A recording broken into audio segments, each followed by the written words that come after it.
урматтуу Ташиев Садыр Нуркожоевич, сиздерден суранат элек ушу өмүр бою жазасын алсын. Жыл башында күйөөсүнүн колунан каза тапкан маркум Айкыз Калмурза кызынын бир тууган эжеси Сапаргүл Пиржанова Кадамжай райондук сотунун өкүмүнөн нааразы экенин айтып, УКМК төрагасы Камчыбек Ташиевке кайрылды. Анын сөзүндө сот аялын муунтуу өлтүргөн күйөөсүнө 13 жылдык жаза мөөнөтүн бергени адилетсиз деп эсептейт. Мындан улам бул ишти жеке көзөмөлүнө алышын суранууда. Камчыбек Ташиевичке кайрылабыз. Өзү карап деме кылган үчүн биз көңүлүбүз ток эле отурганда эми көзөмөлдө депчи негедир ошого карабастан анда сөзүн четке кагып өздөрүнүн билгендей кылып ошо арыз жаза берип койду да. Түшүнгөн жокпуз ошо.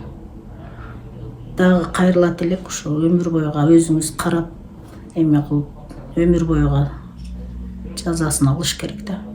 Ушул жылдын 22 майында Кадамжай райондук соту 23 жашында күйөөсүнүн уур токмогунан каза тапкан Айкыздын иши боюнча өкүмүн чыгарган. Кылмышка шектүү катары кармалган күйөөсү Кадамжай районунун Масалиев айыл аймагынын тургуну 13 жылга эркинен ажыратылган. Соттолуучу АУЛ Ж Кыргыз Республикасынын кылмыш жаза кодексинин 136-беренеси, 122-беренесинин 2-бөлүгү 7 пункту менен күнөөлүү деп табылып, ушул эле кодекстин 77-беренесинин 2-бөлүмү менен белгиленген жазалар бири-бирине жарым жартылай кошулуу жолу менен 13 жылга эркиндигинен ажыратылып, 30 000 сом айып пул салынган. Соттолуучунун пайдасынан, соттолуучунун эсебинен жабырлануучунун мыйзамдуу өкүлдөрүнүн пайдасына 100 000 сом моралдык зыян өндүрүлгөн. Учурда маркумдун артында калган эки кызы Сапаргүл Пиржанованын колунда тарбияланып жатат. Бир эле учурда апасынан, анын өлүмүнө себепкер болгон атасынан да айрылган кыздарга келечекте үй-жай куруп берүү үчүн суралган 3 миллион сомдун ордуна 100 000 сом өндүрүү мерчемделген соттун өкүмүнө да нааразыбыз дейт маркумдун эжеси. Мындан ары алар жогорку инстанцияга арыз менен кайрылышаарын билдиришти. Кыздардын келечеги үчүн чоңойгондо эч кимге мындай көз каранды болбой, кыйналбай, окуу жайга өтүп окууларына жарашыш керек да. Эми ошо 3 миллион деп суралган, карабастан негедир мындай мыскылдагандай кылып 100 000 деп жазып коюптур да.